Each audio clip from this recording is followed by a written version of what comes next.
জনগণের স্বাস্থ্য সেবার উন্নয়ন আমরা দেখি নাই। এই এলাকার মানুষের আরেকটি সমস্যার কথা আপনাদের সন্তান হাবিব উল্লেখ করেছে, সেটি হচ্ছে মানুষের চিকিৎসা সুবিধা।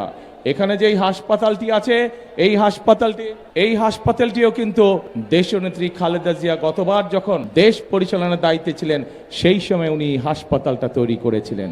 কিন্তু সময়ের সাথে সাথে হাসপাতালের প্রয়োজনীয়তা বেড়েছে, মানুষের সংখ্যা বেড়েছে, কিন্তু গত 16 বছরে আমরা মেগা প্রজেক্ট দেখেছি, কিন্তু জনগণের স্বাস্থ্য সেবার উন্নয়ন আমরা দেখি নাই।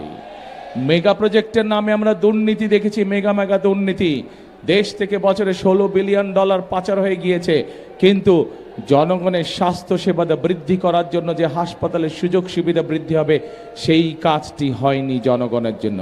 প্রিয় ভাই বোনেরা, এই কাজটি আমাদেরকে করতে হবে। এই এলাকার মানুষের স্বাস্থ্য সুবিধা যাতে পায় মানুষ, সেই জন্য হাসপাতালের সুযোগ সুবিধা বৃদ্ধি করতে হবে।